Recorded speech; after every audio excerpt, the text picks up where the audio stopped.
17 ದಿನಗಳ ಉಪವಾಸ ಸತ್ಯಾಗ್ರಹದಲ್ಲಿ ಸೋನಂ ವಾಂಗ್ಚುಕ್ ಆಸ್ಪತ್ರೆಗೆ ದಾಖಲಿಸಲು ಮತ್ತು ವೈದ್ಯಕೀಯ ನೆರವು ನೀಡಲು ಹೈಕೋರ್ಟ್ ಮೊರೆ. ಶಿಕ್ಷಣ ಸಚಿವ ಧರ್ಮೇಂದ್ರ ಪ್ರಧಾನ್ ಅವರ ರಾಜೀನಾಮೆಗೆ ಮತ್ತು ಪತ್ರಿಕೆ ಸೋರಿಕೆ ಪ್ರಕರಣಗಳ ವಿರುದ್ಧ ಆಗ್ರಹಿಸಿ ಜಂತರ್ ಮಂತರ್ನಲ್ಲಿ ಅನಿರ್ದಿಷ್ಟಾವಧಿ ಉಪವಾಸ ಸತ್ಯಾಗ್ರಹ ನಡೆಸುತ್ತಿರುವ ಸೋನಂ ವಾಂಗ್ಚುಕ್ ಅವರ ಆರೋಗ್ಯ ಸ್ಥಿತಿ ಗಂಭೀರವಾಗಿದೆ.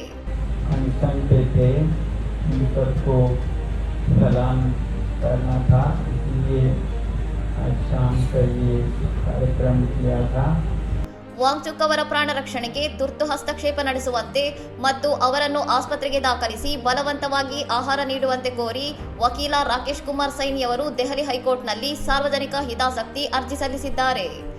17 ದಿನಗಳ ಉಪವಾಸದಿಂದಾಗಿ ವಾಂಗ್ಚುಕ್ ಅವರು 8.5 ಕೆಜಿ ತೂಕ ಕಳೆದುಕೊಂಡಿದ್ದು, ಅವರ ರಕ್ತದೊತ್ತಡ 70ಕ್ಕೆ ಕುಸಿದಿರುವುದು ಆತಂಕಕ್ಕೆ ಕಾರಣವಾಗಿದೆ. ವಾಂಗ್ಚುಕ್ ಅವರ ಆರೋಗ್ಯ ಹದಗೆಟ್ಟಿದ್ದರೂ ಸರ್ಕಾರ ಮೌನ ವಹಿಸಿದೆ ಎಂದು ಅರ್ಜಿಯಲ್ಲಿ ಆರೋಪಿಸಲಾಗಿದ್ದು, ಅವರು ನಿಧನರಾದರೆ ಅದು ದೇಶಕ್ಕೆ ದೊಡ್ಡ ಅವಮಾನವಾಗಲಿದೆ ಎಂದು ಎಚ್ಚರಿಸಲಾಗಿದೆ. ಕಾಕ್ರೋಚ್ ಜನತಾ ಪಕ್ಷ ಆಯೋಜಿಸಿರುವ ಈ ಪ್ರತಿಭಟನೆಯು ಶೈಕ್ಷಣಿಕ ಸುಧಾರಣೆ ಮತ್ತು ಸೋರಿಕೆ ಪ್ರಕರಣಗಳ ಬಲಿಪಶುಗಳಿಗೆ ನ್ಯಾಯ ಒದಗಿಸುವಂತೆ ಒತ್ತಾಯಿಸುತ್ತಿದೆ.